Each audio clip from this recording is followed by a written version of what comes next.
اللہم صلی علی محمد وعلی آل محمد وبارک وسلم۔ تمام سننے والوں کو السلام علیکم۔ سورۃ النساء آیت نمبر 26 سے لے کر 33 تک۔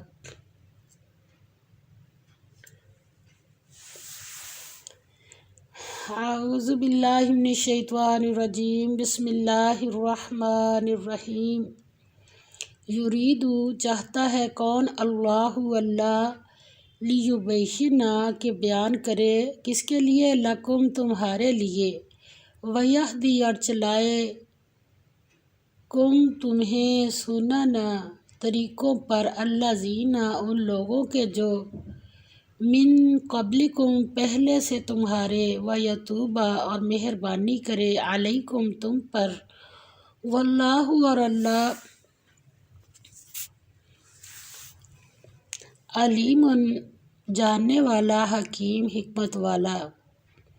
واللہ اور اللہ، یرید چاہتا ہے، ان یہ کہ یتوب مہربانی کرے، علیکم تم پر، ویرید اور چاہتے ہیں، الذین وہ لوگ جو یتبعون پیچھے چل رہے ہیں، الشہواتی خواہشوں کے، ان کے تمیلو تم جھک جاؤ یا ہٹ جاؤ، میلن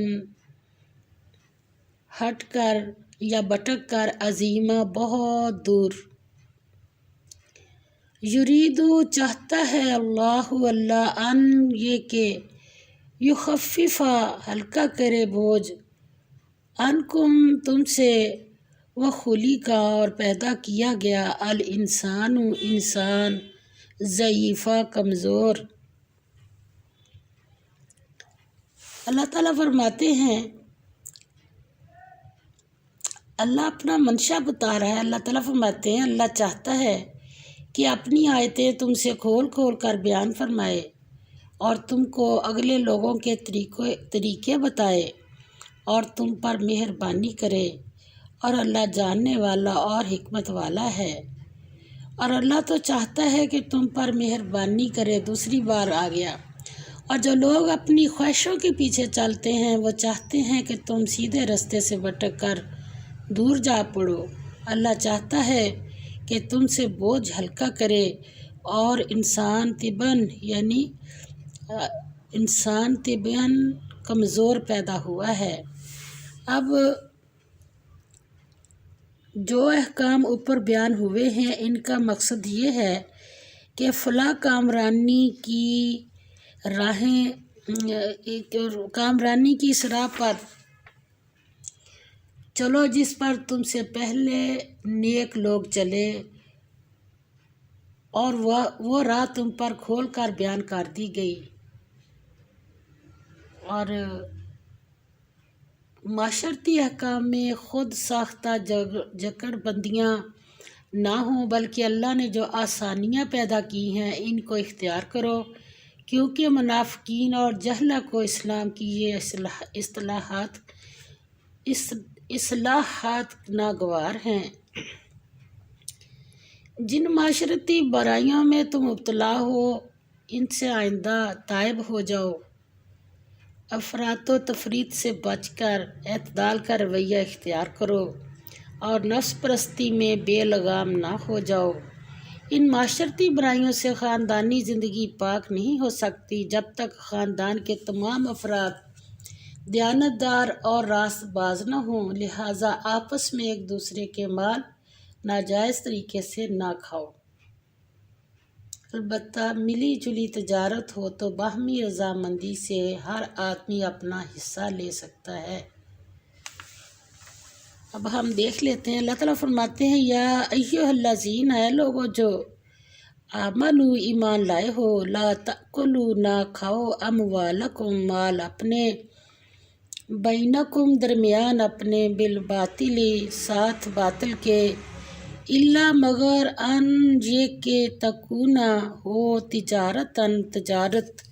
اس میں بھی ایک اصول بتا دیا اللہ نے، ان سے ترازن رضامندی منکم تمہاری آپس کی، یعنی تجارت کے ذریعے کھا سکتے ہو، مگر تجارت جو ہے نا اس میں رضامندی ضروری ہے، اور اگر نہیں رضامندی کرتے تو آگے اللہ تعالیٰ فرماتے ہیں کسی کی مجبوری سے فائدہ اٹھا کے چیز خریدنی یا بیچنی، یہ چیزیں جو ہیں یہ ٹھیک نہیں ہے، اس سے منع کیا ہے۔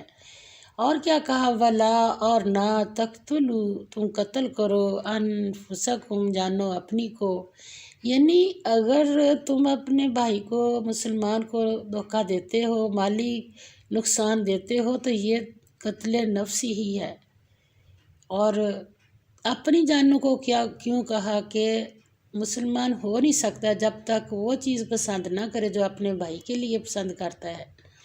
مومن کی یہ ایک قید لگا دی اللہ نے کہ مومن اس وقت تک ہو ہی نہیں سکتا، اور مومن کبھی چاہے گا کہ میں قتل ہو جاؤں؟ کوئی بھی بندہ اپنے لیے نہیں چاہے گا، تو اس لیے کہا کہ ولا تقتلوا اور نہ تم قتل کرو انفسکم جانو اپنی کو، بے شک اللہ کانا ہے بکم تم پر رحیمہ مہربان، ومن اور جو کوئی یفعل کرے گا ذالک ایسا کام، عدواناً تعدی سے، و ظلماً اور ظلم سے، فسوف پس ان قریب، نسلیہ ہم ڈالیں گے اس کو، نارن آگ میں، وکانا اور ہے، ذالک یہ، علی اللہ اللہ پر، یسیرا آسان۔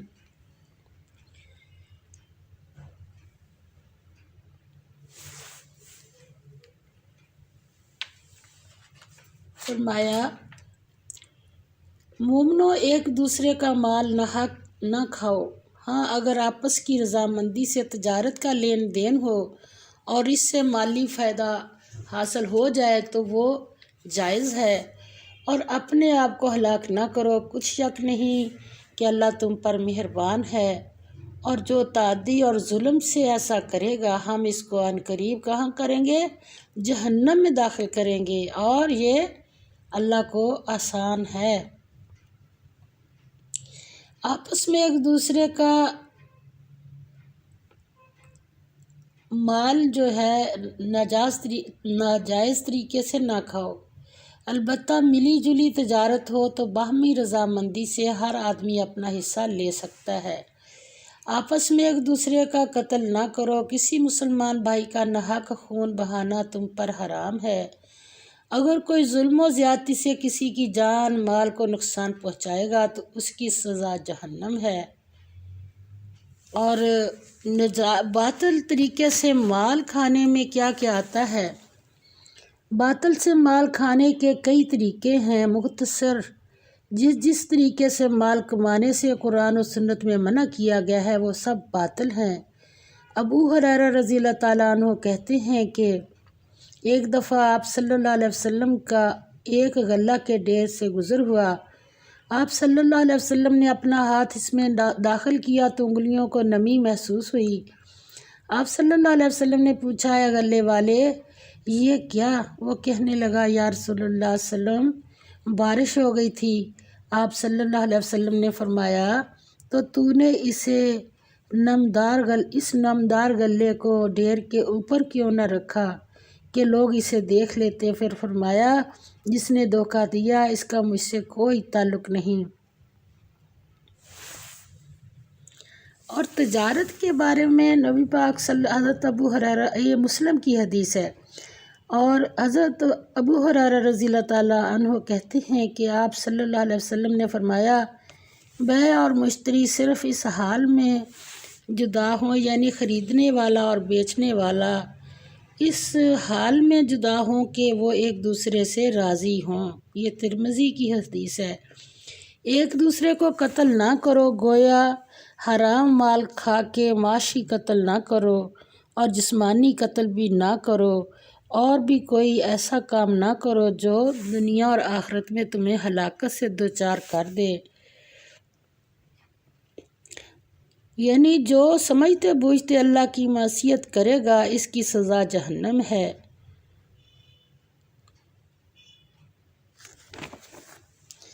آگے اللہ تعالیٰ فرماتے ہیں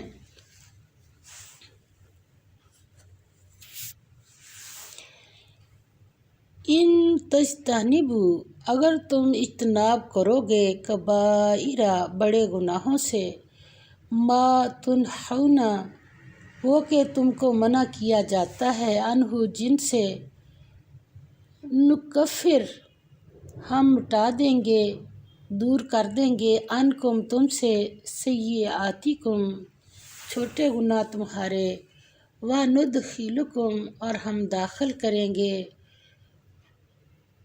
کم تمہیں، مدخلاً مکانوں میں، کریمہ عزت کے، ولا اور نہ تمنا کرو، ما اس چیز کی کہ فضل اللہ فضیلت دی اللہ نے، بھی ساتھ جس کے، بعضکم بعض تمہارے کو، علی بعض بعض پر، للرجال لیے مردوں کے، نصیب ثواب ہے، مما اس میں سے جو، اکتسبوا انہوں نے کمایا، وللنساء اور لیے عورتوں کے، نصیب ثواب ہے، مما اس میں سے جو، اکتسبنا کمایا انہوں نے، وسالو اور مانگتے رہو، اللہ سے، من فضلہ اس کا فضل، ان اللہ بے شک اللہ، کانا ہے، بکل شیء ساتھ ہر شیء چیز کے، علیما واقف۔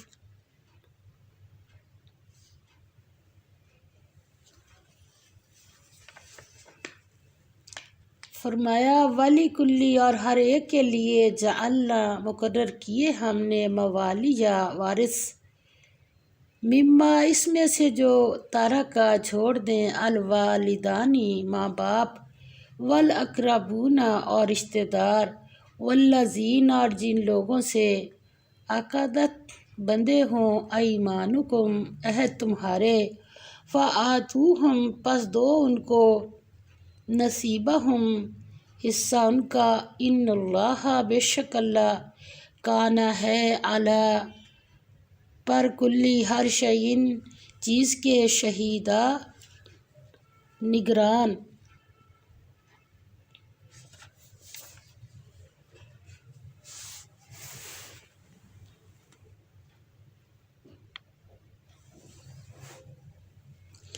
فرمایا اے ایمان والو، آپس میں ایک دوسرے کے مال باطل طریقوں سے نہ کھاؤ، الا یہ کہ تمہاری باہمی رضامندی سے آپس میں لین دین ہو، اور اپنے آپ کو قتل نہ کرو، بلا شبہ اللہ تم پر مہربان ہے، اور جو شخص ازرائے ظلم و زیادتیہ سے کام کرے گا، ہم جلد ہی اسے جہنم میں ڈال دیں گے، اور اللہ کے لیے کوئی مشکل کام نہیں۔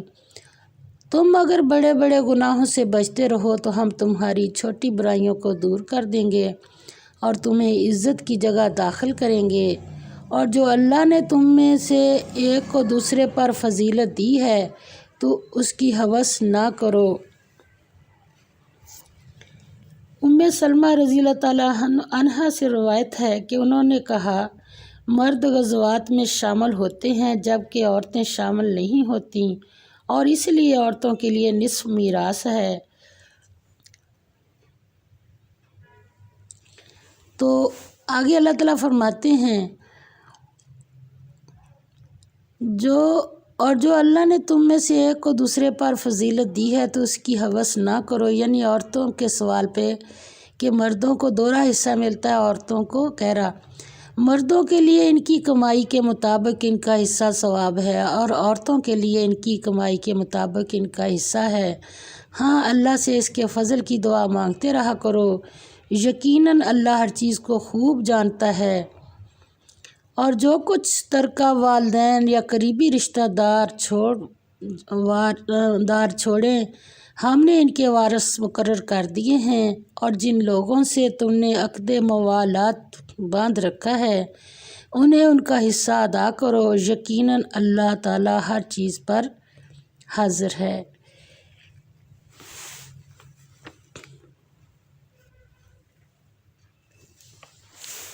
سیدنا عباس رضی اللہ تعالیٰ عنہ فرماتے ہیں کہ موالی سے مراد وارث ہیں۔ مہاجر اپنے انصاری بھائی کا وارث ہوتا اور انصاری کے رشتہ داروں کو ترکہ نہ ملتا، کیونکہ نبی نے مواخات کرا دی۔ پھر جب معیشت سنبھلی تو یہ آیت اتری، والی کلی جعلنا موالیا، تو آپ ایسے بھائیوں کو ترکہ ملنا موقوف ہو گیا۔ والذین عقدت ایمانکم سے مراد وہ لوگ ہیں جن سے قسم کھا کر دوستی اور خیر خواہی کا عہد کیا جائے، ان کے لیے ترکہ نہ رہا، البتہ وصیت باقی رہی۔ یہ بخاری کی حدیث ہے۔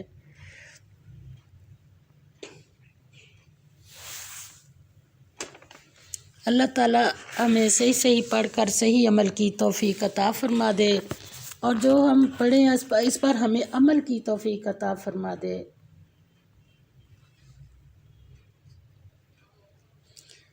اور کبیرہ گناہوں میں یہ 3 باتیں شامل ہیں، کسی کی حق تلفی کرنا، اللہ کے حقوق اور بندوں کے حقوق میں بھی اس میں شامل ہیں، اللہ سے بے خوف ہو کر بدی کو جھٹائی سے نیکی بنا کر کرنا،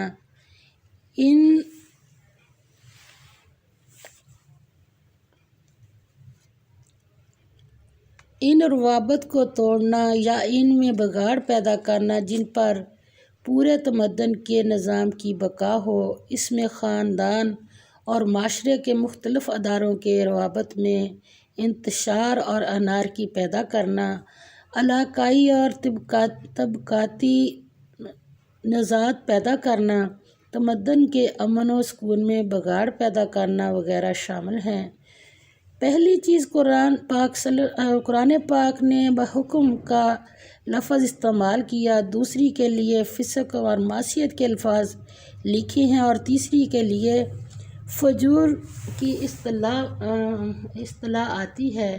فرمایا اگر کسی شخص کو کسی بات میں اللہ نے فضیلت اور برتری دی ہے تو اس کی ہوس نہ کرو، کیونکہ ایسی حرص سے باہمی حسد اور بغض جنم لیتے ہیں جو دنیا میں فتنہ فساد کا ذریعہ بن جاتے ہیں، کیونکہ اللہ نے دنیا کے کارخانے کو چلانے کے لیے اپنی حکمت اور مصلحت کے تحت تمام انسانوں کو یکساں نہیں بنایا، بلکہ ان کے درمیان بے شمار حیثیتوں سے فرق رکھا۔ اسی فرق سے دنیا کے نظام کی گونا گوئی قائم ہے۔ اگر معاشرے میں مصنوعی طریقوں سے اس کی فطری تقسیم کو مٹا کر غیر فطری چیزیں رائج ہوں گی تو ایک نیا فساد جنم لے گا۔ اس کی واضح تصویر مغرب اور مشرق کے مصنوعی نظاموں میں دیکھی جا سکتی ہے۔ نزول قرآن سے پہلے تمام دنیا میں یہ اعتقاد قائم تھا کہ کامل انسان کا وجود صرف مردوں ہی کی جنس میں ہے۔ عورتیں اپنا کوئی مستقل وجود نہیں رکھتیں، وہ صرف اس لیے پیدا کی گئی ہیں کہ وہ مردوں کا تمتع بن کر رہیں گی اور ان کی چاکری اور پرستاری میں اپنا وجود فنا کر دیں گی۔ لیکن قرآن نے اس کے خلاف آواز بلند کی اور کہا کہ اللہ نے نوع انسانی کو مرد اور عورت کی 2 جنسوں میں تقسیم کیا ہے۔ یہ دونوں یکساں طور پر اپنا مستقل وجود اور تشخص رکھتے ہیں، اور دونوں اپنے اپنے دائرہ کے اندر اپنے اعمال رکھتے ہیں۔